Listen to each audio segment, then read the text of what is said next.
The wind howled like a beast outside the rotting saloon, snow biting through the cracked glass windows and dancing across the warped floorboards. Inside, beneath the flickering lantern light and the reek of stale whiskey, a girl sat chained to a chair on the stage. Her name was Clara Mae, 16, barefoot, mud-stained, and just sold. She didn't cry. Not anymore. Behind her, a door slammed, and a woman's sharp voice sliced the air. $6 and a bottle of rye. That's all I asked. Don't get smart with me. The brothel madam, tall, pinched, with lips redder than sin, leaned forward, her eyes sweeping Clara like a butcher inspecting livestock. You said she was obedient. She is, the mother snapped. Too obedient. That's the damn problem. Clara kept her eyes on her hands. They were raw from the walk here, splinters embedded in her palm. She didn't lift her head, even as the coins clinked on the table. That sound, the transaction of her life, echoed louder than any scream. The madam nodded. Take her to the attic. Two women with painted cheeks and cruel grins stepped forward. One unlocked the chain. The other grabbed Clara's arm like hauling a sack of flour. She stumbled, but didn't resist. They shoved her up the stairs. Wooden boards creaked like bones. At the top, they opened a door into a narrow, cold room with a sloped ceiling and a single cot. A cracked mirror leaned in the corner, the reflection so fogged it looked like a ghost lived inside it. The door slammed behind her. The key turned. The lock clicked. Clara stood there a moment, just breathing. One breath, then another. Then she sat down on the cot and stared at the wall. She didn't cry. Downstairs, laughter rose. Boots scraped the floor. Someone played a piano, off-key but fast. Outside, the blizzard raged, but inside the warmth was crueler than the cold. That night, she lay in the dark, shivering, not from cold but memory. Her mother's last words had been, "Try not to ruin this place like you ruined our home." Their home had been a shack held together with rusted nails and resentment. Her mother had changed after her father vanished in the war, became bitter, hard. Every mistake became Clara's fault. Every slap came with a lesson. Every kindness disappeared like it never existed. But this wasn't just cruelty. This was erasure. Footsteps echoed past her door in the middle of the night. She didn't move, but then she heard it. A voice. Male. Deep. Not slurred like the others. Not cruel. Just calm. You sure she's up there alone? The madam again. She will be. Until she's ready. Let her realize she don't got anywhere else to go. Silence. Then the voice again. Huh.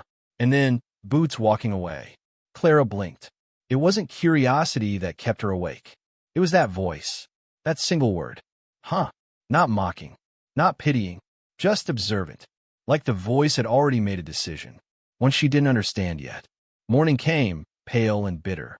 The madam opened the door and shoved in a tin plate with cornbread and dried apples. Eat. Tonight you start work. She didn't touch it. At noon, she was given a dress, bright red silk that itched. Clara had never worn red. She stood in front of the mirror and looked at the girl, staring back. Not pretty, not yet broken, just blank. Let her watch the floor, the madam ordered. See how the others work. They walked her downstairs. The saloon was full. Laughter, smoke, cards clapping, girls flirting, men leering. But across the room, in the darkest corner near the fire, he sat. The man from last night. Long dark coat, battered hat pulled low. Clean-shaven, but dust-streaked. A glass of something untouched before him. He wasn't drinking. He was watching. Not the girls. Not the poker tables. Her. She met his eyes. He didn't look away. She did. Eyes down. One of the other girls hissed. But Clara's heart beat a little harder. Not from fear. Not from shame. But from confusion. That look hadn't been like the others. It hadn't said mine. It hadn't said worthless. It had said why. She returned to the attic that night, but sleep didn't come. And when she finally did drift off, it was to the memory of warm eyes in a cold room. The next day, she saw him again, still in the same chair, still not drinking. That evening, the madam shoved Clara toward the floor. Pick a man. Smile. If he likes you, that's money. If you fail, that's your fault. Clara walked slowly, the silk heavy on her shoulders. She didn't smile. She didn't look up. But then, a hand grabbed her wrist. Rough. Drunken. The kind that left bruises. "I'll take the new one," the man said, reeking of rot-gut whiskey. The madam nodded. Clara froze. "Come on, girl," he growled, pulling her toward the stairs. But before they got halfway, a voice cut through the room like a blade. "She's not available." Silence. The piano stopped. Every eye turned. The man turned. "You talking to me?" The stranger rose. Slowly. No badge. No gun drawn. Just standing. "I said," he repeated, "she's not available." "Who the hell are you?" "Someone you don't want to know." The drunk reached for his pistol. The stranger was faster. One motion. A fist. A crunch of bone. The man collapsed on the floor, moaning. Silence. Then the stranger turned to the madam. "Lock her door again. If anyone else touches her, this building burns." The madam opened her mouth, but said nothing. Clara stood there, stunned, silent. He looked at her one last time. Not like a man saving a damsel. Not like a hero. Just like someone who saw her. And then he left. Later, back in the attic, she pressed her palm to the cold wall and whispered why. No answer came. But she knew he'd come back. And for the first time since she'd been sold, she didn't feel erased. She felt seen. And that was dangerous. Because it meant something still lived inside her. Something that refused to die. Snow drifted like ash from heaven the next morning. Cold clung to the bones of Deadwood Junction. But the saloon was already alive with noise. Boots stomping, cards slapping, a fiddle tuning up for a long day, a pretending life was better than it was. He rode and just passed on. No one heard him arrive. 1 second, the main street was empty. The next, a dark-coated rider stood tethering a broad-shouldered stallion to the rail outside Bell's saloon. He moved like he wasn't in a hurry, but never stopped moving either. The kind of man who'd been hunted long enough to know not to blink too slow. The front doors swung open. He walked in. Tall, dust-covered, a Colt at each hip and a blade tucked down his back boot. His duster coat brushed the ground as he stepped over the half-frozen threshold. His face was lean, tan, lined with sun and scars, and his eyes didn't miss a thing. No one asked his name. Men like that didn't need to give one. He took the same seat as yesterday, corner table, far from the windows. When Belle herself came over, all rouge and corset, he barely glanced up. "Drink?" she asked. "Just coffee," he said. Belle raised a brow but didn't argue. She'd seen his type before. Not law, not outlaw, just a man carrying something too heavy for his hands. Behind him, Clara stood halfway up the stairs, watching. He didn't look at her. Not at first. But when she started down, slow, hesitant, the morning light caught her face, and then he did. Just a flicker of his gaze. Just enough for her to know he hadn't forgotten her. "Girl," Belle snapped. "Back to your corner." Clara froze. The man set his coffee down. "She can't sit." Belle turned toward him, unsure whether to laugh or slap. "That's so." He didn't blink. "Yeah." And somehow, without raising his voice or his hand, that was the end of it. Clara sat, 3 seats down, hands folded in her lap. She didn't say a word. Neither did he, but the silence between them hummed like a taut wire.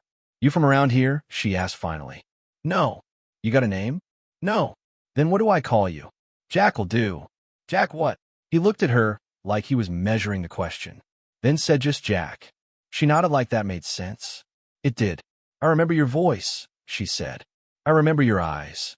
That made her look down, not in shame, just because it stirred something warm, and she didn't know how to hold it. Downstairs, a fight broke out over a bad poker hand. Chairs scraped. Bottles smashed. Jack didn't flinch. Clara did. "You don't scare easy," she whispered. He looked her over. "You do." "Why?" "Because you're still standing." The noise downstairs turned into gunfire. One shot, then silence. Clara looked up. "That normal?" Jack shrugged. "Out here, depends who wins." The saloon slowly returned to motion. Jack stood. "I'll be back." "Where are you going?" "To remind someone they can bleed." She didn't stop him. He returned 15 minutes later. Knuckles bloodied. No one asked what happened. That evening, Belle confronted him. "You think just because you talk low and move fast, you can rewrite my rules?" Jack leaned in close. "I'm not here to rewrite anything. Just to keep her from breaking." Belle narrowed her eyes. She's mine. She ain't. And with that, he walked away. Later that night, Clara waited in her attic room, staring at the door like it might open. It didn't. But the next morning, there was a note slipped under it. You ever ridden a horse? She blinked at it, then smiled. Just a little. Clara slipped out before sunrise, meeting Jack in the back alley behind the saloon. He had 2 horses saddled. He didn't explain. She didn't ask. They rode, out past the dead pines, out into the wide-open hills, where snow melted into earth and sky. He didn't say much. Neither did she. But he watched her ride. When she nearly fell, he caught her reins. When she cursed, he chuckled. Good. Means you're learning. By the time they returned, the sun was dipping. Her cheeks were pink from wind, but her eyes held something new. Jack dismounted. Tomorrow, we go farther. Why? She asked. Because you need to remember what freedom feels like.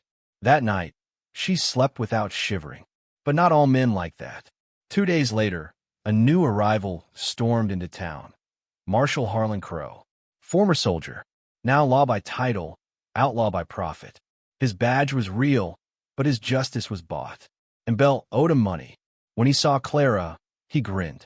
Now, what do we have here? She's taken, Belle snapped. Don't care. I'll pay. I said no. Crow smiled. Not talking to you. He stepped toward Clara. Jack stood. Crow turned. The ghost I keep hearing about. You the one who broke Tom's jaw? Jack didn't answer. Crow grinned wider. Thought so. You gonna stop me? Jack looked at Clara, then said, yeah. Crow laughed and drew, but Jack was faster. One shot, one cry. The gun flew from Crow's hand.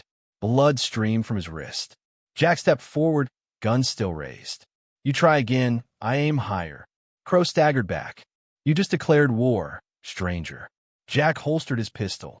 No, just reminded you whose town this is now. Clara couldn't breathe. She watched Jack walk past her like the wind itself bowed out of his way. That night, she said, you can't stay. He'll come back. I know. Then why are you still here? He looked at her long. Because you're worth more than what you were sold for. She said nothing, just stared. Then she whispered, I don't even know who I am anymore.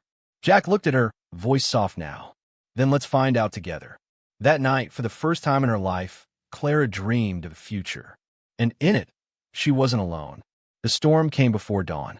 It rolled in heavy and fast, the sky turning an angry iron above Deadwood Junction. Clara sat on the windowsill of her attic room, blanket draped over her shoulders, watching the first flakes fall. She didn't flinch when a knock rapped once, then twice on her door. Jack! She opened it to find him fully dressed, hat low, guns holstered but ready. They're coming, he said. Who? Crow's men. 6, maybe more. He wanted a message sent, and with a paper. She didn't speak, just nodded. Get dressed. Fast. She changed into trousers, stolen from the laundry pile, laced up worn boots, and threw her coat over her shoulders. Jack handed her a rifle. It looked old but clean. The weight of it settled in her hands like it belonged. I don't know how to. You will. Outside, thunder cracked. They moved through the back hall, down the service stairwell. Belle was waiting, face pale, lips pressed tight. You don't have to run, she told Clara. We can hide you. Clara didn't even pause. I'm done hiding. Jack nodded once to Belle. Thanks for the coffee. They burst out the back door just as the first bullet shattered a front window. The brothel exploded into screams. Jack pulled Clara behind him and fired 2 shots. Clean, fast, unflinching. One man dropped, the other dove for cover.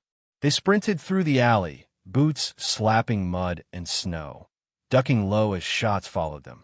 Jack's horse was tethered by the butcher's shop. Clara's was already saddled, reins loose. How far are we going? She asked, breath ragged. As far as it takes to make them forget your name. They mounted. Jack turned back once, scanned the rooftops, then nodded. Go. They rode. Hard. Snow whipped at their faces, the wind keening like a widow's wail. Hooves tore through slush, past the cemetery, past the frozen creek, out into the wild where the world stretched wide and white. Behind them came thunder, horses, shouts, death chasing on cold breath. Jack led them off the trail, down into the canyon where pine trees grew tall and silent. They reached a hidden hollow just as dusk fell.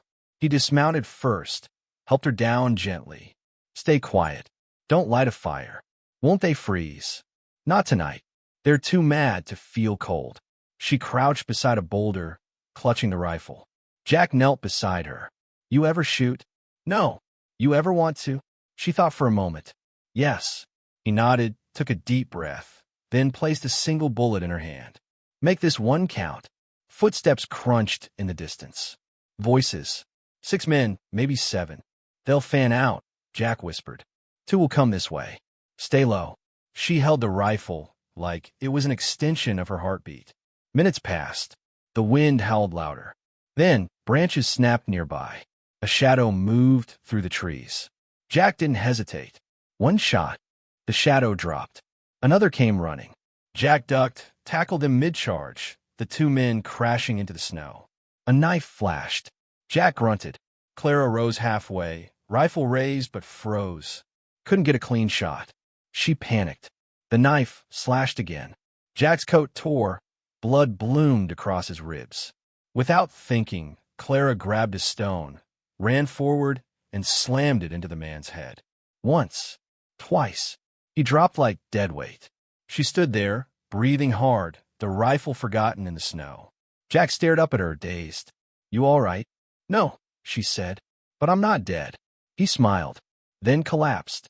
She caught him, barely, dragging him behind a log, tearing at his coat, revealing the wound. It was bad. Not fatal, but bleeding fast. I need to stitch it, she said. He was barely conscious. She tore strips from her shirt, wrapped the wound, used the cold to slow the blood. Then she sat back, waited. The other men hadn't found them. Yet, they left before dawn. Jack rode weakly, slumped in the saddle. Clara led both horses, guiding them into the hills, away for the tracks. They didn't stop until they reached an old mining cabin, abandoned, half buried in snow, but shelter nonetheless. Inside, she built a fire, cooked beans, cleaned his wound again. You're good at this, he muttered. She scoffed. I had to learn. He coughed, smiled weakly. You saved me. Don't make a habit of needing it. Later that night, by the firelight, he told her something he hadn't told anyone in years. My sister was like you. Sold at 14. I found her in a tent city in Kansas. She didn't even recognize me. What happened? She didn't make it. Clara stared at the fire, then whispered, I'm sorry. He nodded. You remind me of her, he said. Clara turned. Don't say that. Why not? Because I don't want to remind anyone of someone they lost.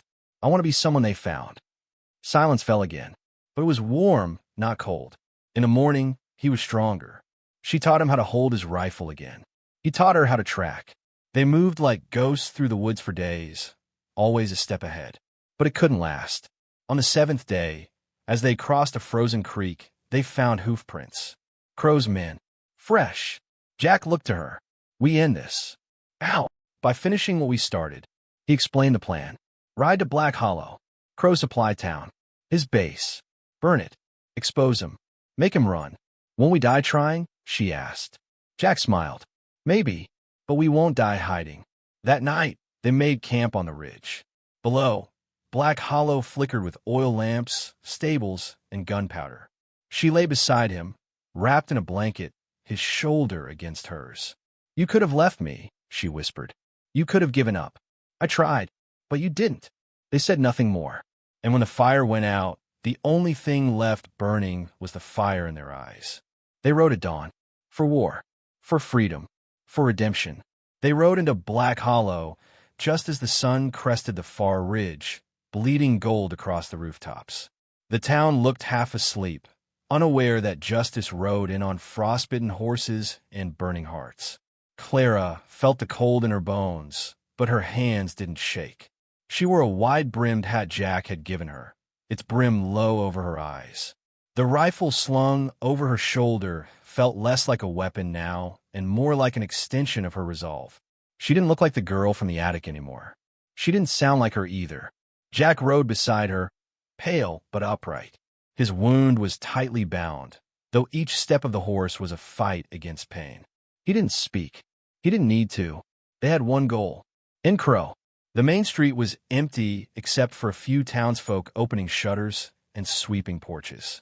They paused as the pair rode past, sensing something electric in the air, something final. Clara stopped in front of the marshal's office and dismounted.